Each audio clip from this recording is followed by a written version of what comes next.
Hai teman-teman, dalam video kali ini saya akan menjawab beberapa pertanyaan untuk ujian akhir semester saya di mata kuliah Teori Investasi dan Pasar Modal. Nah, untuk itu saya berharap semoga video ini bermanfaat bagi kalian.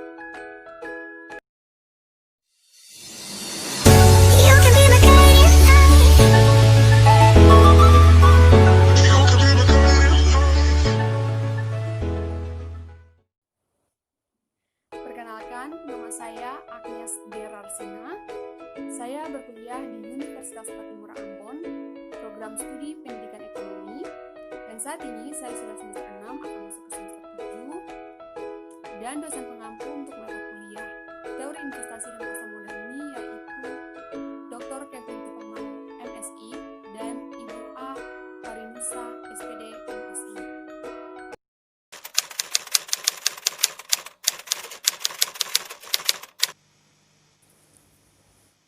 Kalian pasti sering dengar kata investasi. Tetapi apakah kalian tahu apa itu investasi? Investasi adalah komitmen atas sejumlah dana atau sumber daya lainnya yang dilakukan pada saat ini dengan tujuan memperoleh sejumlah keuntungan di masa depan. Kegiatan investasi dapat dilakukan pada sejumlah aset seperti 1. Aset real, yaitu tanah, emas, mesin, atau bangunan. Yang kedua, yaitu aset finansial, seperti deposito, saham, obligasi, dan lainnya. Pihak-pihak yang melakukan kegiatan investasi disebut investor.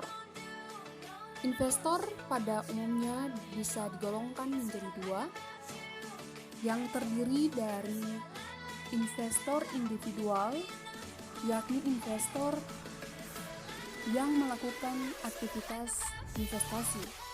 Sedangkan yang kedua yaitu investor konstitusional, yang dimana biasanya terdiri dari perusahaan-perusahaan asuransi, lembaga penyimpanan dana, atau bank dan lembaga simpanan pinjam, lembaga dana pensiun, maupun perusahaan investasi.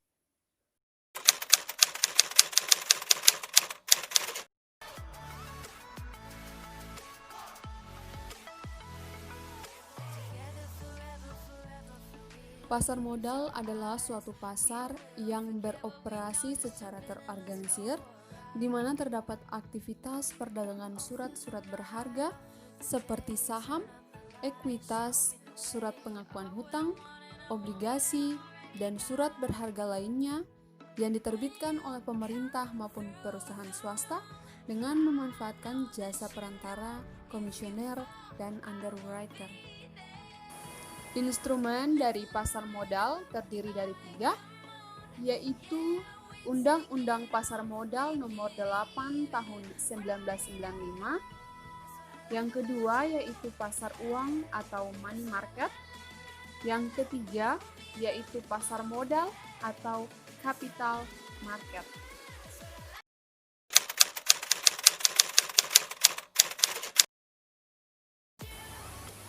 Ada 2 komponen utama dari return investasi, yaitu yield dan capital gain atau loss.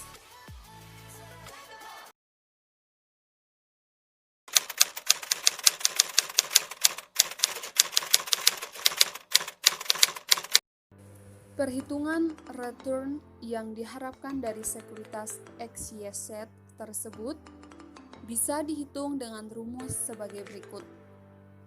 E kali R, atau disebut return yang diharapkan dari suatu sekuritas, sama dengan RI atau return ke I yang mungkin terjadi, dikalikan PRI atau probabilitas kejadian return ke I. Return yang diharapkan dari suatu sekuritas atau E kali R sama dengan 0,40 dikalikan 0,30 itu merupakan probabilitas dan return pada kondisi ekonomi kuat. Ditambahkan 0,60 dikalikan 0,25 itu merupakan kondisi ekonomi sedang. Ditambah dengan 0,40 dikali dengan 0,20. Nah, itu merupakan kondisi ekonomi resesi.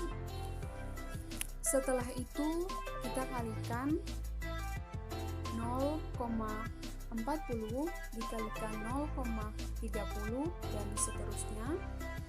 Kita cari hasilnya. 0,40 dikalikan 0,30 hasilnya yaitu 0,12 ditambah hasil dari 0,60 dan dikalikan 0,25 yaitu 0,15 ditambah hasil dari 0,40 dikalikan 0,20 yaitu hasilnya 0,08. Setelah itu kita tambahkan antara 0,12 ditambah 0,15 dan hasilnya yaitu 0,27 ditambah dengan 0,08. Nah, kita akan cari hasilnya, hasil akhir antara 0,27 ditambah dengan 0,08 yaitu 0,35. Jadi, return yang diharapkan dari sekuritas XYZ adalah 0,35 atau 35%.